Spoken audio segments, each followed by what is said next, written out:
ગણપતિ બાપ્પા મોર્યા શા માટે બોલાય છે?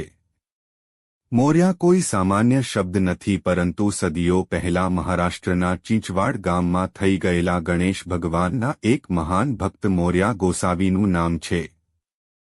તેઓ ગણેશજીના પરમ ભક્ત હતા અને દર વર્ષે ગણેશ ચતુર્થી પર ચીંચવાડથી લગભગ 95 કિલોમીટર દૂર આવેલા મયુરેશ્વર મંદિર સુધી પગપાળા યાત્રા કરતા હતા. વૃદ્ધાવસ્થાને કારણે તેમના માટે આ યાત્રા કરવી મુશ્કેલ બની ગઈ હતી. ત્યારે એક રાત્રે ગણેશજીએ તેમને સ્વપ્નમાં દર્શન આપીને કહ્યું કે તેઓ પોતે તેમને દર્શન આપવા આવશે.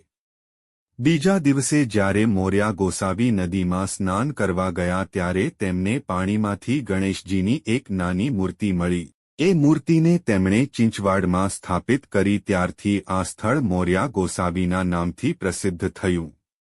એવું માનવામાં આવે છે કે ગણેશજીએ મોર્યા ગોસાવીની ભક્તિથી પ્રસન્ન થઈને તેમને વરદાન આપ્યું હતું કે ગણેશજીના નામ સાથે હંમેશા તેમનું નામ લેવામાં આવશે. ત્યારથી ગણપતિ બાપ્પા મોર્યાનો નાદ કરવામાં આવે છે.